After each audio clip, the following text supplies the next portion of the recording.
la jeunesse. On nous veille dignité nous parce que c'est le premier côté à attaquer nous. On nous kebe tête nous, on nous grasse bête nous, on nous coin notre tête. Nous c'est berceau, c'est la énergie couchée. Nous c'est cerceau. Bonjour tout le monde, nous sommes Mathieu Matli. Je tiens à nous tourner dans une série d'exercices, série de notions que nous avons travaillé dans mathématiques. Je tiens à nous travailler sur algèbre, mais nous ne allons pas rentrer en fond, c'est en quelque sorte en résumé. Nous allons réviser ensemble ces programmes ça que nous avons pour mettre au terme. Je tiens à travailler dans algèbre, mais avant même que nous travaillions dans les exercices, nous allons faire 2-3 rappels sur quelques notions qui sont extrêmement importantes. Par exemple, notion sous-espace vectoriel, notion espace, sous-espace vectoriel supplémentaire, sous-espace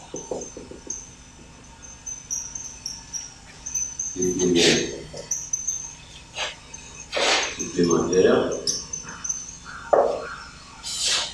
Et puis, lorsque nous finissons avec sous-espace vectoriel supplémentaire, nous allons regarder l'application.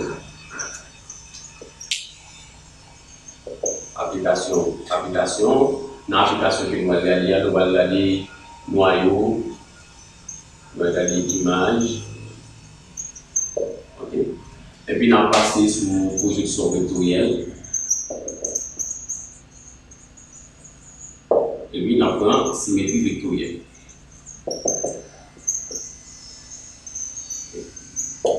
C'est quelque chose qui est résumé, que nous allons travailler ensemble et nous allons réviser ensemble. Et c'est ça qui est un sous-espace vectoriel. Dans sous-espace vectoriel, même, il engendre par plusieurs caractéristiques. Et dit un sous-espace vectoriel, on va même parler de sous-espace vectoriel. Sous-espace vectoriel, premièrement, il faut que si vous voulez sous-espace vectoriel, on a F est un sous-espace vectoriel. Si on dit F sur sous-espace vectoriel, vraiment, il faut F non vide. Et en plus, F est non vide, il faut F stable pour l'addition. Et il faut F même stable pour la multiplication.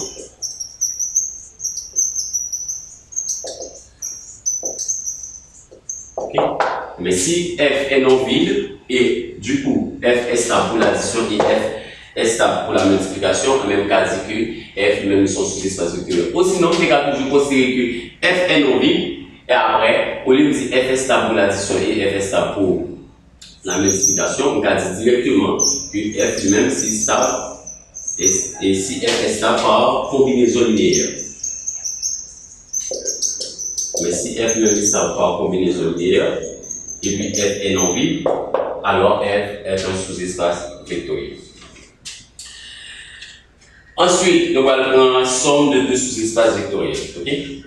Mais avant que nous prenions la somme de deux sous-espaces vectoriels, la somme de deux sous-espaces vectoriels E1 et E2 d'un espace vectoriel, par exemple, si nous avons E1 qui sont le premier espace vectoriel, nous faisons somme avec E2, mais là, égal avec un U1 plus un U2, c'est-à-dire égal avec somme, tel que nous avons U1, U2 ou U1, U2, le lien appartient avec U1 fois U2. Okay. Voilà, ça est somme de deux sous-espaces vectoriels. Mais sous-espace vectoriel, nous-mêmes, il y a deux types de sous-espaces vectoriels propres. Lorsqu'on a parlé de sous-espace vectoriel propre, okay, sous-espace vectoriel. Lorsqu'on va parler de sous-espace vectoriel propre,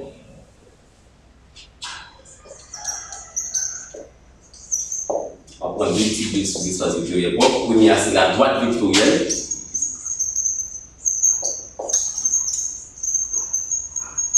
Et ensuite, le plan vectoriel. Ces deux sous-espaces vectoriels propres. La droite vectorielle, il engendre lui-même par un seul vecteur. Okay? Mais dimension c'est 1. Okay? Un seul vecteur. Okay?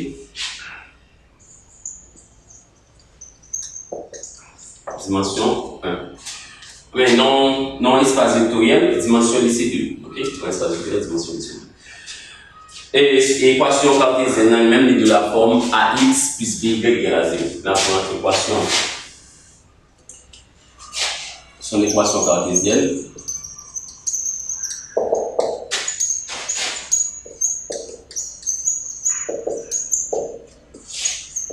Est de la forme ax plus b égale avec 0. Mais si c'est ax plus b égale avec 0, en même temps, après si c'est base là, on met deux bases. Si on met les bases en vecteur u, si on met les bases en vecteur u, deux coordonnées moins b et a. Ok? Moins b c'est ça, et puis a c'est ça. Ok? Coordonnées moins b a. Par exemple, si c'est son 3x plus son b égale avec 0.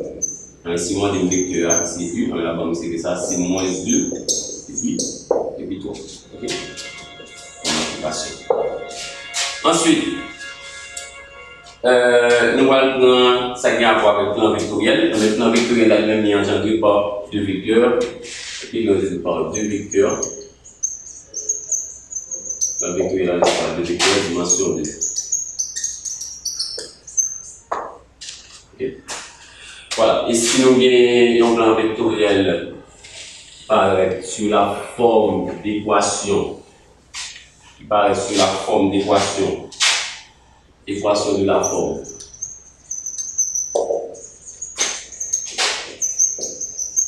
équation de la forme ax plus by plus cz égale avec 0, on met en base là, de base respective, les bases respectives, si moi les premiers vecteurs là U, c'est moins BA 0, c'est le premier vecteur là, et le deuxième vecteur là, c'est une carré B, par exemple, là c'est moins C 0 et puis A. Voilà. Lorsque nous avons une équation qui dit cette forme là pour un plan vectoriel, ok, ben base là, moins B, c'est coefficient Y, c'est moins B. A, c'est coefficient X, et puis 0. Et puis, pour vecteur C, c'est moins C, 0A. Moins C, c'est coefficient de Z.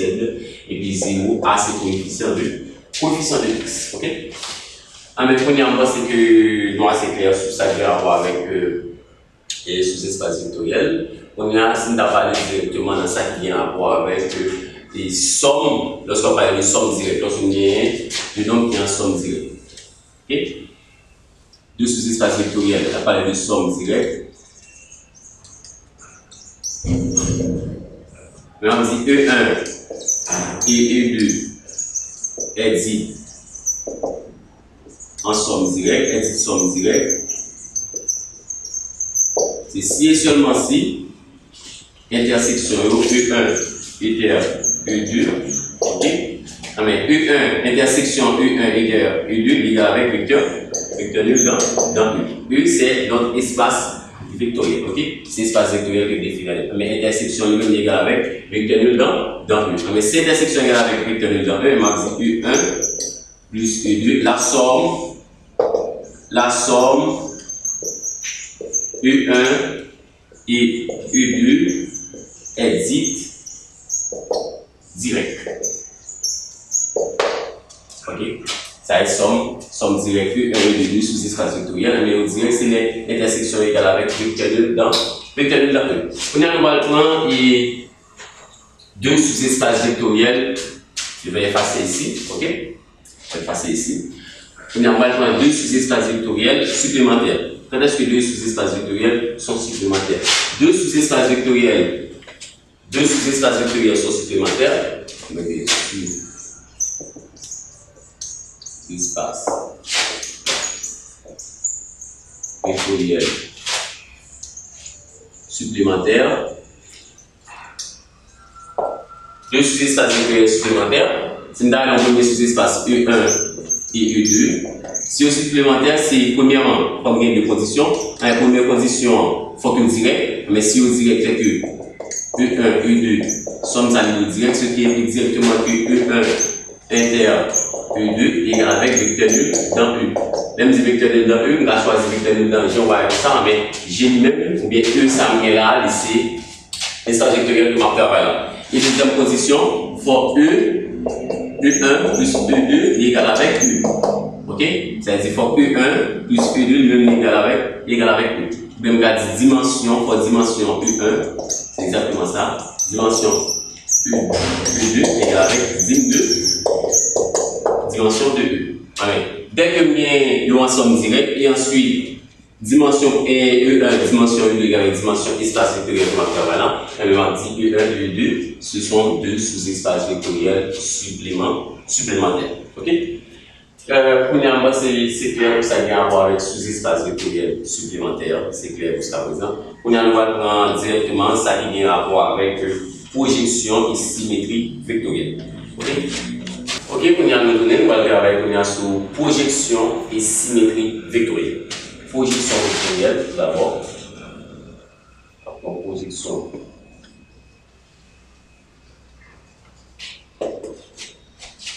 Projection vectorielle d'abord. La projection vectorielle là que désignée par P, c'est une application de E vers E. C'est-à-dire ensemble de départ là, qui c'est E, on a toujours été dans ensemble. Elle a toujours été dans E, qui c'est encore une fois ensemble d'arrière. Mais qu'il est, on a dit que nous avons une projection vectorielle. On a dit que nous avons une projection vectorielle. L'ensemble des conditions que nous avons une projection vectorielle, tout d'abord, il faut que nous ayons une condition, c'est F ou F égale avec F. Ou bien, on a dit c'est matrice là, lorsque nous avons matrice associée, ok? Nous multiplions par même matrice associée ça, on va supposer par même matrice associée. Okay. Ou bientôt, on a dit trace matrice ça, qui c'est une matrice MF, trace matrice ça supposé égal avec 1 et déterminant lui-même est supposé égal avec 0. Ok? Faut trace matrice ça égal à 1 et déterminant lui égal à 0. Ou sinon, tout, on a fait ça, on a calculé matrice par matrice ça, mais bon, le matrice encore, mais ça, donc projection vectorielle. Mais ensuite, ça a prouvé que nous avons une projection vectorielle, il faut nous regarder tous les éléments caractéristiques d'une projection vectorielle. Éléments caractéristiques,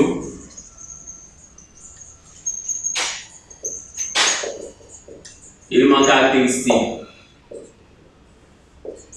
caractéristiques d'une projection vectorielle, c'est tout d'abord pour la base, c'est l'ensemble des vecteurs invariants. Bien relié, M2F, ok?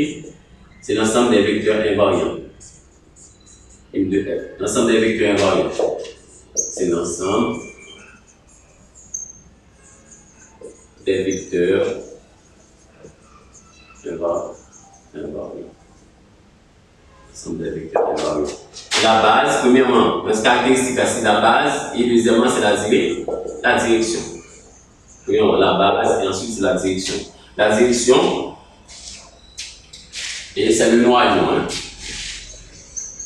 C'est le noyau ou cœur. Ok? Mais ensemble d'éléments caractéristiques, c'est la base, c'est l'ensemble des vecteurs invariants. Et la direction, c'est le noyau. Là, ça vient à voir avec projection vectorielle. Même bientôt, lorsque vous allez demander de déterminer la matrice de la projection vectorielle de F, pour nous donner une matrice vectorielle de F là, donc bien dans ça que nous disons là que nous-mêmes n'avons pas appliqué. Okay? Lorsque nous avons une projection vectorielle, nous allons regarder symétrie vectorielle. Ok?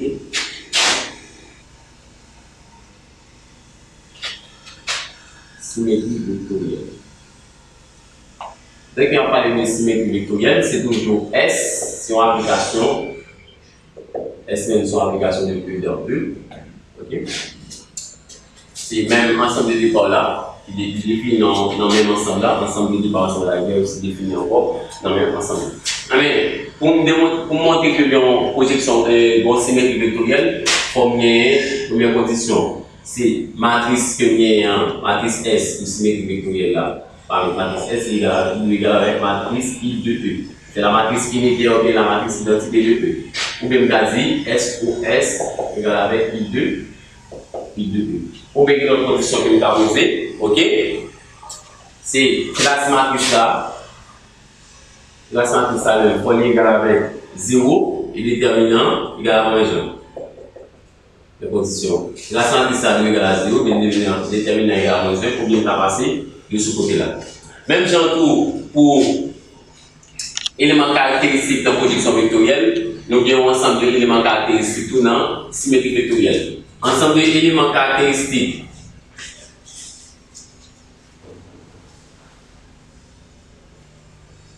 Ensemble d'éléments caractéristiques. Lorsque nous avons symétrie vectorielle, c'est ça, c'est base là, c'est toujours base. La base, c'est encore une fois l'ensemble des vecteurs invariants. Ok? Ensemble des vecteurs invariants. Ensemble des vecteurs invariants.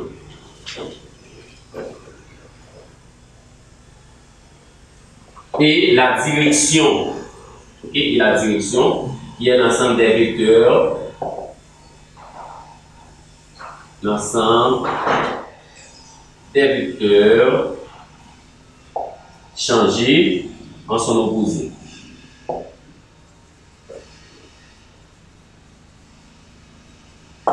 Ok? La base, c'est l'ensemble des vecteurs invariants et la direction, c'est l'ensemble des vecteurs changés en son opposé. Or que pour projection vectorielle là, base là, c'est l'ensemble des vecteurs invariants et direction noyau, mais symétrie vectorielle là, base là, c'est l'ensemble des vecteurs invariants et direction, c'est l'ensemble des vecteurs changés en son opposé. Dès qu'on a parlé de kerre, noyau, kerre de F, on a parlé de noyau, kerre de F. Ok? Noyau, kerre de F.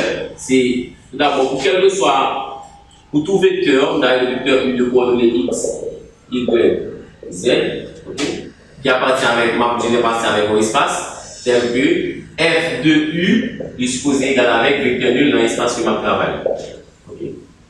Voilà, ça c'est pour un noyau. Pour quel que soit un vecteur U de coordonnées X, Y, Z qui appartient avec un espace, lorsque vous faites l'image, lorsque vous faites cette image, lorsque vous avez F de U, F de U est supposé égal avec vecteur nul dans U. Ok? Ça c'est pour noyau. Ok? Noyau. Mais l'ensemble des vecteurs invariants, qui est I de F, l'ensemble des vecteurs invariants, okay. L'ensemble des vecteurs invariants, c'est pour quel que soit,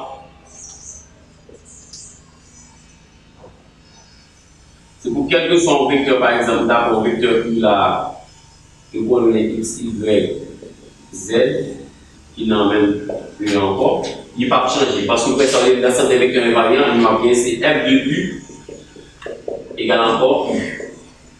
C'est l'ensemble des vecteurs invariants. Il y a F de U qui est égal encore une fois avec U. Ok? Ça est l'ensemble des vecteurs invariants. Maintenant, on prend l'image d'une fonction, im de F, avec l'image en fonction lui-même, là on parle de l'image en fonction, im de F, avec c'est pour quel que soit un vecteur, par exemple, on a dit quel que soit un vecteur V, V' de coordonnées X', Y', Z', que vous appartenez avec un espace, on dit qu'il a existé un vecteur V de coordonnées X, Y, Z, appartenant avec le même espace là que vous avez vu, tel que F de V égale avec V et tout. Ok? Voilà. Quel que soit un vecteur V de coordonnées X', Y', Z qui appartient avec un espace vectoriel, même si il a existé un vecteur V de coordonnées X, Y, Z appartenant à même espace là, tel qu'il m'a fait F de V égale avec V'. Ok? Ça c'est pour l'image d'une fonction, ça c'est pour le noyau, ça c'est pour l'ensemble des vecteurs invariants. Mais on va voir l'ensemble des vecteurs changés en son opposé. L'ensemble des vecteurs changés en son opposé.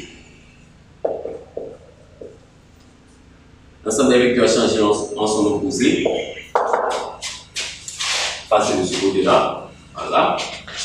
Mais vecteur que m'a bien, l'a changé en son opposé. C'est-à-dire, quel que soit un vecteur, dans le vecteur K, vecteur K de coordonnées X, Y, Z qui appartient avec mon espace, tel que ma ligne c'est F2K, l'a changé en son opposé avec moins K. Voilà.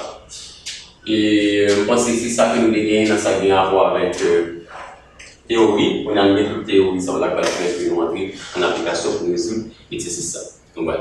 Ok, on est en retourner, on va résoudre l'exercice algèbre ensemble. Ok. On considère dans l'espace vectoriel E, on met l'espace vectoriel qui m'a travaillé, on va niveler E. ok? Donc, rapporté à une base IJ, on travaille dans la base IJ, les sous-espaces vectoriels A et B. Amen. A et B, ce sont deux sous-espaces vectoriels. Amen. Vous définissez respectivement par x moins y moins 2y égale avec 0 et x moins y égale avec 0. Et on nous demande de montrer que A et B sont deux sous-espaces vectoriels supplémentaires dans U.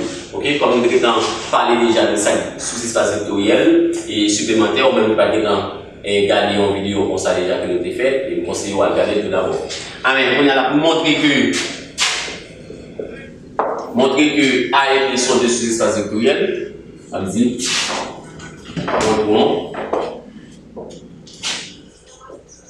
Montrons que A et B sont deux sous-espaces vectoriels, supplémentaires.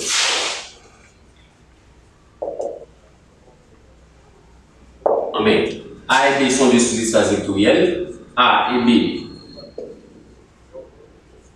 sont deux sous-espaces vectoriels supplémentaires.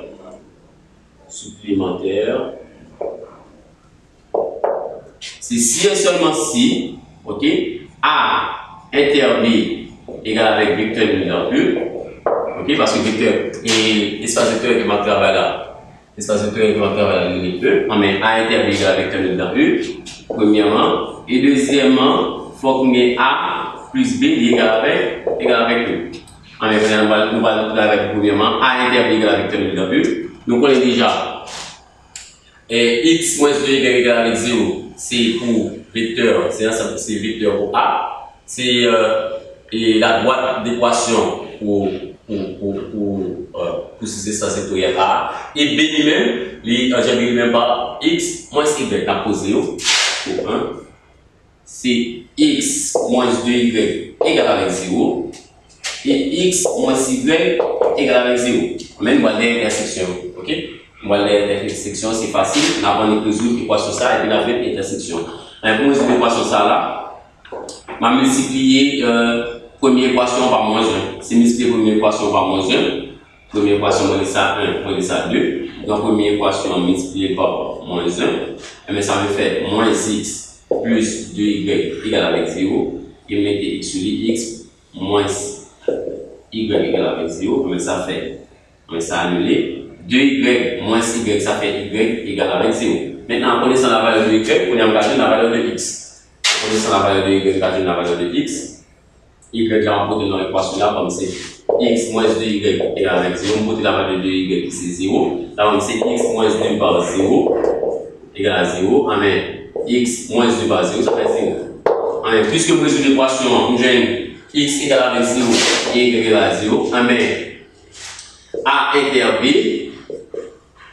les deux coordonnées 0, 0. Mais A inter B lui-même, l'égal avec c'est vecteur nul dans. Première position là, il vient de vérifier. On a la deuxième position for A et B, et A et B, pour une de là, A et B égale avec E. Mais pour résoudre ça de plusieurs façons, vous avez tout et choisir, gagner et base chaque ça. Pas oublier ça là, qui c'est x moins 2y. X moins 2y, c'est n'a A de base. C'est n'a et petit a. Maintenant c'est moins BA. Moins B, c'est 2 et puis 1. Ensuite, nous avons et base vecteur BA. B de base, on va prendre le petit B. Okay. C'est 1 et puis 1. Moins B, c'est moins 1 par moins 1, ça fait 1 et puis 1. Ça fait 1 et puis 1. Voilà, un tout par base respective. Okay. Ensuite, on nous demande de déterminer la matrice.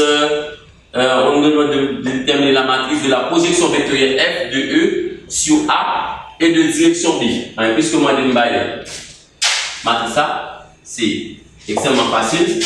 Par rapport avec matrice A, on va écrire d'abord une base là qui c'est IJ. On a écrit base féminine dans IJ. Si on a écrit base féminine pour A dans IJ, la première fois ça. Ok? La première fois c'est A égale avec dans la base IJ, la première c'est 2 I. Ok? 2I plus J. et B, si on a écrit B encore dans la base IJ, là, comment c'est IJ. Mais puisque on a écrit sur la base, dans la base IJ, on a plus écrit dans la base IJ, on a en travail la matrice associée pour la projection vectorielle de F de E sur de A de direction B, mais matrice là c'est exactement, ok, par rapport avec ça là, exactement là c'est 2 et puis 1, et puis là c'est 1 et puis 1. Voilà, je pense que c'est ça que nous dégainons, ok, c'est ça que nous dégainons pour nous travailler ensemble dans ça qui a à voir avec projection et symétrie vectorielle. Je pense que dans notre vidéo, c'était Mathieu et Mathilde, nous avons révisé ensemble. Ciao.